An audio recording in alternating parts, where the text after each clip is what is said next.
Welcome to the Potential Leader Lab, and I'm your host, Perry Moffmer, and today we are exploring the idea that great leaders don't lead like Ricky Bobby from Talladega Nights. All right, first things first, all that I do, I approach through my E3 framework, and that means we leverage exploring, experimenting, and evolving as our means of navigating our leadership odyssey. Now, I define leadership as having a positive impact on the lives of those we care about, and I believe with this definition, every single one of us has both the opportunity and responsibility to lead in whatever part of the world it makes sense for us to do so. And if we all individually take these opportunities, we can collectively make the world a better place. All right, so for today's topic, again, we shouldn't lead like Ricky Bobby. Let's get started. 3 thoughts to start off with, and I'm going to say Ricky Bobby and Lao Tzu in the same sentence, so you have to deal with that. But Lao Tzu said, "Nature does not hurry, yet everything is accomplished." Aristotle said, "The action that follows deliberation should be quick, but deliberation should be slow." And then finally, Natalie Goldberg shared with us, "If you're having difficulty coming up with new ideas, then slow down." For me, slowing down has been a tremendous source of creativity.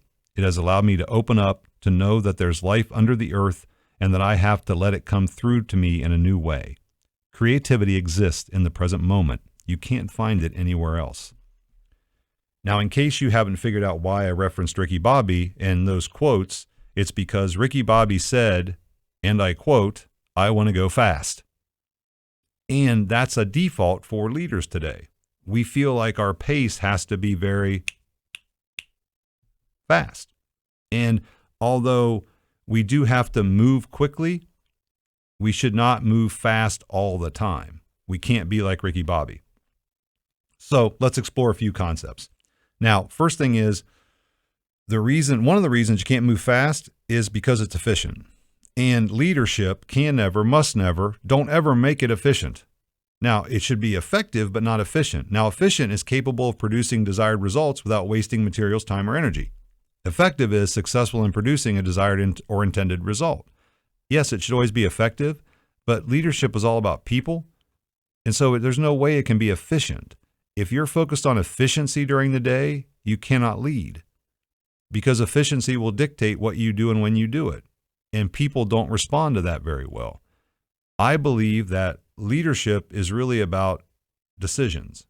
It's about opportunities. It's about choices. And I could argue that leadership is just a choice. It's a choice you make a bunch of times every day. When someone comes up to you and says, "Hey, do you have a few minutes?" That was a choice. That's a leadership opportunity. And if you looked at your watch and said, "As a matter of fact, right now I can't. I've got to be in a meeting. How about I circle back around with you?" Okay, that's a choice. Nothing bad or good about it. But you had an opportunity at that point, and maybe you led or maybe you didn't. But that's why I say leadership can never be efficient. And the other part of this is we don't learn unless we reflect, and reflection requires time and silence. You need to be able to quiet your mind. And you can't do that if you're constantly running fast. You don't take time to reflect. And that's what we learn from. We don't learn from our experience. I think it was Thomas Dewey who said, "We don't learn from our experience, we learn from reflecting on our experience." So it isn't our experiences we learn from. We have to think about them. And like it or not, you are in charge of your time. I don't care, what level you work for, or work at, where you work, what you do. You have control over some of your time. You do have time to reflect, and reflect doesn't take a great deal of time. It really is sort of easy. Ask yourself 3 questions. What went well? What didn't go well? What would I do differently? It doesn't have to be complicated. Just think about those 3 things when you're reflecting on what you did today. Now, another great tool, another thing you could explore is the Eisenhower matrix. Everybody's seen it. I think it was really kind of publicized with Stephen Covey, but we refer to it as the Eisenhower matrix for Dwight Eisenhower, which is urgent and important. It's essentially the 4 quadrants. Now, urgent is a state or situation requiring immediate action or attention. Other words to describe it might be acute, dire, desperate, or critical. Now, important is of great significance or value, likely to have a profound effect on success, survival, or well-being. Those are not the same thing.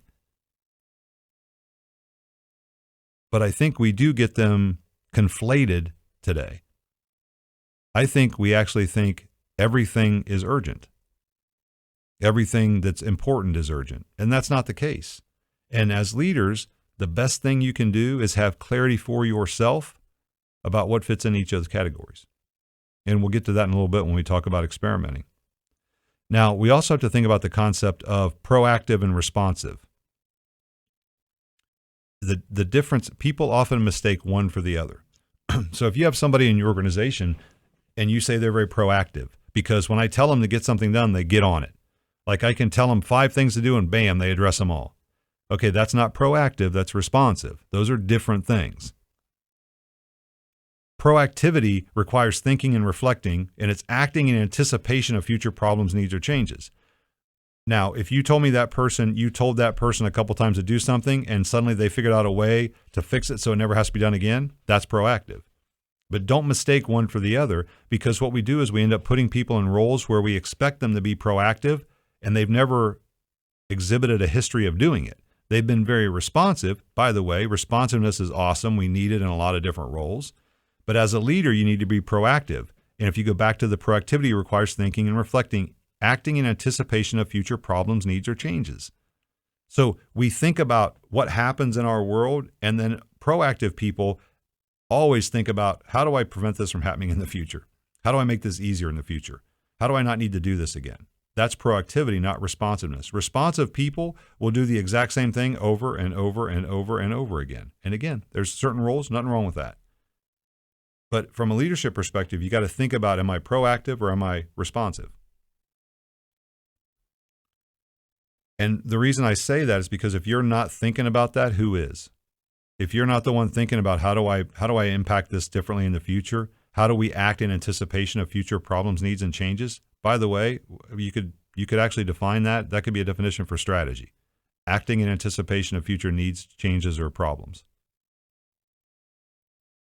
That's what strategy is. Now, the final concept is that I want you to think about here is from social psychologist Ari Kruglansky, and it's called cognitive closure. And it's defined as an individual's desire for a firm answer to a question and an aversion toward ambiguity. Now, ambiguity can wreak havoc on our ability to generate new ideas. And it's not surprising that in one recent study, they found that most brainstorms never generate more than 2 ideas, because folks are eager to get the uncertainty inherent in new idea generation over as quickly as possible. Now, if we convince ourselves that we've solved the problem, we don't have to wonder anymore. Now, think about, just take a deep breath, sit back and think about that. If you get in a brainstorming session, think about the next time you get into a brainstorming session at work and you're trying to generate ideas. How long does it last? And are we trying to come up with ideas, or are we trying to solve a problem? Those are 2 very different things. Brainstorming is about divergent thinking. Problem solving is about convergent thinking. So divergent thinking is about creating possibilities. Convergent thinking is about coming to a solution. It could be argued that maybe your brainstorming meeting is actually a decision-making meeting. It's how do we come up with an answer for this problem? And that's not really what you're trying to do in a brainstorming session. You want divergent thought to happen. You want to come up with possibilities, not answers. But the reason for that is the need for cognitive closure. We, by and large, leaders operate in ambiguity a high percentage of the time. And the reality is you have to live in that ambiguity, and then you have to create clarity for other people out of that ambiguity. But you don't get to relieve your own ambiguity. And so the reason I bring this up is you have to figure out for yourself, how much cognitive closure do you need, and how often does that drive your pace, your desire to go fast?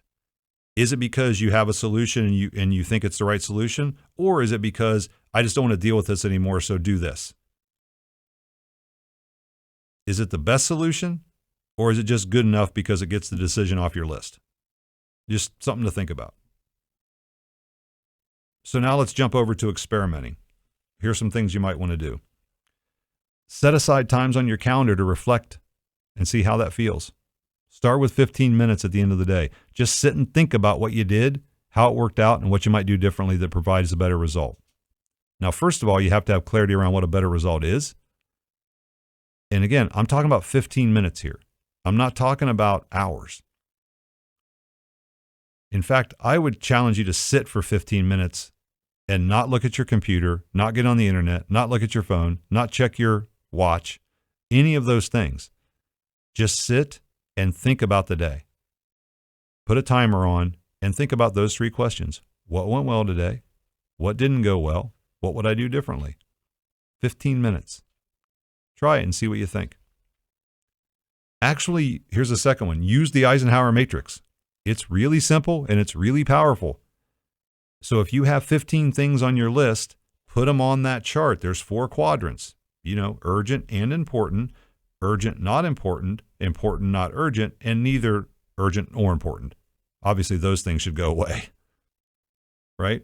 But if they're important and not urgent, and then you have a bunch of stuff that is urgent and important, you got to make some decisions. And then you have to think about, well, what about the stuff that's just urgent and not important? Should you be doing it? Should somebody else be doing it? Why is it on your list? But thinking about the difference for yourself between urgent and important. Because to be honest, there aren't too many things that are urgent and important.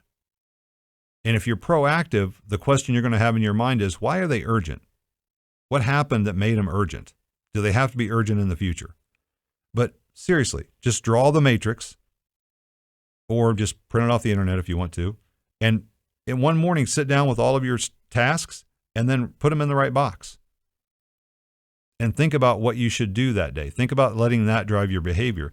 And again, the significant impact on this isn't just you. It's how many people in your organization are doing what you do. Imagine if you could make this standard in your organization. Like you could get other people on your leadership team to do the same thing, and you start comparing and contrasting all your lists, saying, well, what do you have urgent? What do you have as important? What do you have as urgent and important? Imagine the ability to impact their lives and the organizations as a whole. Imagine what you could get done when you all shared the same version of important, the same definition, and not everybody was operating as everything's urgent. Everybody could take a deep breath and make sure that we are addressing the things that are truly important in our lives today. And don't continue to work on work that isn't yours with the mindset that you'll just work harder or longer hours. Constraints are actually a great thing and act as clarifiers.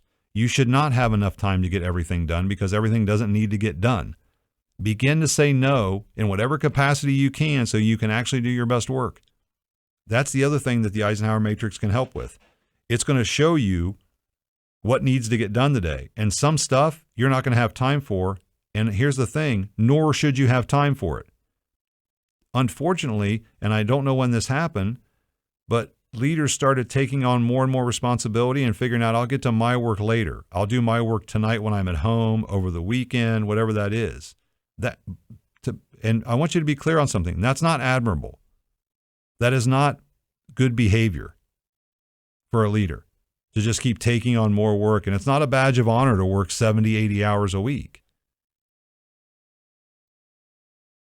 You are not being effective. Stop doing other people's work. Stop doing work that doesn't matter. Everybody should know in your organization, starting with you, what are the 2 or 3 most important things that my high value activities that only I can do? Because if you figure out what only you can do, you'll start saying no to other stuff. Because if only you can do those things, that means those should be top of your list. Yeah, there's always an exception. I get it. So quit squealing about it. We're talking about there's always going to be exceptions to the rule, but you can't make rules for every exception. Back to ambiguity, right? We're no absolutes here. We're not trying to give you hard and fast rules. We're trying to give you principles. You should focus a greater percentage of your time on doing the things that only you can do that bring the greatest value to the organization and to you. That's what you should do. And then finally, consider how much your need for closure is impacting your decision making. How good are you with ambiguity? How comfortable are you to sit and think about something for hours, days, weeks? There are some things that merit that kind of thought. There are things that shouldn't get solved quickly. Are you discerning what those things are? And are you also, again, back to it isn't just you I'm talking about. It's the impact you have on other people. All of these things are things that you can pass on to other people. So as an organization, are you helping people understand these concepts so that organizationally you can do these things? How are you passing on? How are you making sure everybody does this? If in fact you think it's a good thing. All right. We'll close out with 3 quotes. Bring us back around. So Lin Yutang said, besides the noble art of getting things done, there is the noble art of leaving things undone. The wisdom of life consists in the elimination of non-essentials. There is a noble art of leaving things undone. How comfortable are you with that? Because some people are freaking the hell out right now. The thought of leaving anything undone is like, oh my God, I got to get everything checked off the list. The next one is from St. Ignatius. Be slow to speak, and only after having first listened quietly, so that you may understand the meaning, leanings, and wishes of those who do speak. Thus, you will better know when to speak and when to be silent. Be slow to speak, and only after having first listened quietly, so that you may understand the meaning, leanings, and wishes of those who do speak. Thus, you will better know when to speak and when to be silent. And finally, from Carlo Petrini, being slow means that you control the rhythms of your own life. You decide how fast you go in any given context. If today I want to go fast, I go fast. If tomorrow I want to go slow, I go slow. What we are fighting for is the right to determine our own tempos. I would just hope you remember you do have another gear. Don't lead like Ricky Bobby. All right, so remember, all can, most won't, and few do. And will you be one of those relentless few who explore, experiment, and evolve so you have a positive impact on those you care about? If your answer is yes, then you are leading, and I thank you, because the world needs what you have to offer, and we need it now. Take care of yourself and take care of each other, and I hope to see you back in the lab soon.